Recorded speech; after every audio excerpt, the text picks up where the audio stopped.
Diga-nos, curandeiro Mateus, estamos a falar de feitiçaria. Líder, será que alguns líderes religiosos estão envolvidos no mundo da feitiçaria? Se isto está a acontecer, constitui um mito ou uma realidade? O que é que tem a dizer em torno deste tema? Muito certo. É assim, navegando naquilo que são as observações que temos tido de alguns anos para cá, seria muito fácil de percebermos que temos pessoas que têm posicionamentos espirituais de grande responsabilidade. Exato. Mas que algumas, em algum momento, não estão lá por motivos certos, não é? Okay. O que seria, por exemplo, aqui nesse mesmo programa em que eu estou, já tive homens, ditos homens de Deus, que vieram no mês, ele era evangelista. Mas Mateus está a afirmar em direto que já recebeu alguns homens de Deus.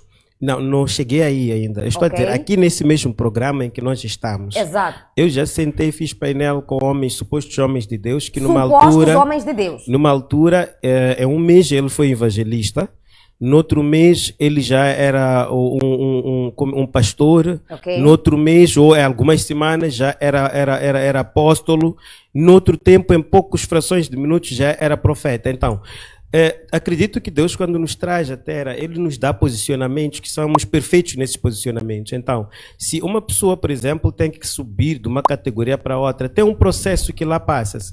Então, nós temos muitas pessoas que dizem estar a trabalhar para Deus ou no reino de Deus, mas que estão lá a trabalharem sem que tenham aquilo que são os verdadeiros dons aplicados. Por quê? A pessoa não pode ter posicionamentos vastos em frações de segundos. Nós temos algumas dessas pessoas que até se atribuem nomes que, quando você começa a procurar perceber, são nomes que estão dignos realmente e vão ao encontro daquilo que são os desempenhos dessas pessoas ou não. Então, está a querer dizer, em outras palavras, que automaticamente isto não tem nada a ver com o chamado de Deus. Não tem muito a ver. Então, a pessoa obviamente, se tem um dom chamado, esse chamado é aquele no qual a pessoa vai permanecer. E tem já aquelas fases em que a pessoa pode ser graduada de uma fase a outra, excessivamente, por mérito e reconhecimento daquilo que são as legislações, daquilo que é o reino no qual ele está a servir. Muito bem. Mateus, eu gostava que deixasse ficar quais são os tipos de feitiçaria que existem. Bem, ainda estou a responder a primeira questão que você me fez, que é a parte de perceber se existem homens de Deus que estão realmente envolvidos com a feitiçaria. Então, e para explicar esse processo, tem que explicar primeiro o que existe para as pessoas acabarem indo cair na questão dos pactos. Por quê? Se uma pessoa quer tanto assim o poder que não está preparado para o mesmo, por exemplo, se eu não tenho o dom de apóstolo, eu nunca hei de ser um apóstolo. Se eu não tiver o dom de profeta, nunca hei de saber profetizar. Então, muitas dessas pessoas estão lá por uma parte que querem o poder porque querem. Então, no final do dia, o que vai acontecer?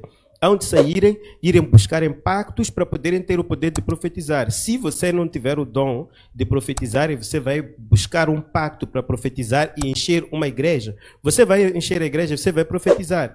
E vai ver também a maneira de como essas profecias ou as metodologias da operação desse suposto homem de Deus funcionam. Nós temos pessoas que pisam, pessoas dizem que estão a curar em doenças, outros usam baigões, dizem que estão a curar em doenças, outros testam até a capacidade de pisarem numa mulher grávida, dizerem que é porque tem uma impureza na gravidez, outros jogam bola, outros chutam karaté. Essas coisas todas são coisas que mostram realmente que há um exercício muito mais para o lado de um pactuante do que para o lado do homem de Deus. E quando isso acontece, Deus foge, ele fica no seu lugar, o que fica lá é o homem. O homem é esse para poder fazer isso tudo. O que ele faz fazer?